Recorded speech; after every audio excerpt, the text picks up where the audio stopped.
everyone, it's Jessica Riffle in Wilmington, and I just want to talk about when you're selling a property that's an investment property. So meaning that either you've purchased a home or a condo for your son or daughter to live in college, and now you're selling it because they're done with college, or you have a rental property that you've decided to sell, whatever, any kind of investment property like that that you do not live in, maybe you've never lived in it. Right now, last night I showed property.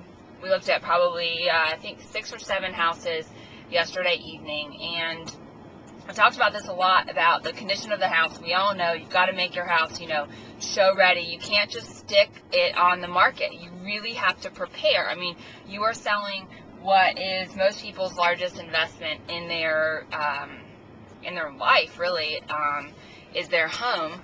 And when people are looking at houses, and when somebody goes out, a buyer goes out and looks at, 4, 6 properties, whatever, the ones that need work and show terribly and are messy, they are in and out of their head immediately. And it's really hard for a buyer, when you're looking at multiple properties, to try to visualize a house with new paint and with new carpet and without the nasty toilet and sink and floors, and without the crap strung everywhere throughout the house. So it's just pointless. So, as an agent, when you're showing buyers property and you go in houses like this, often investment properties that are rentals,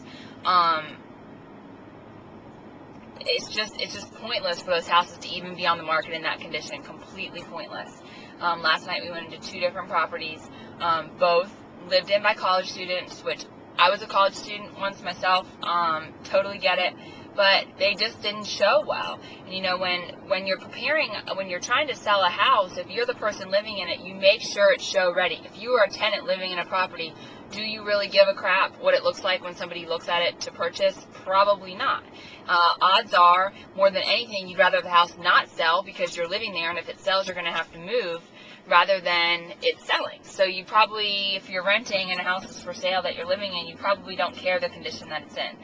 So my question / comment kind of to investors is, you may really want to think it may be worth that loss for a few months before you, put it on the market with nobody in it, have it cleaned up, new carpet, new paint, whatever you need to do to make it in the best showing condition possible. And even if you lose $5,000 from having it on the market for 3 months with nobody living in it, I guarantee you will sell it faster and for more money than if you let the tenant stay because you need that monthly income, and the condition's just horrible. So those are my thoughts. If you have any questions or comments, please feel free to email me at jessicariffle@seacoastrealty.com. Thanks so much. Have a wonderful day.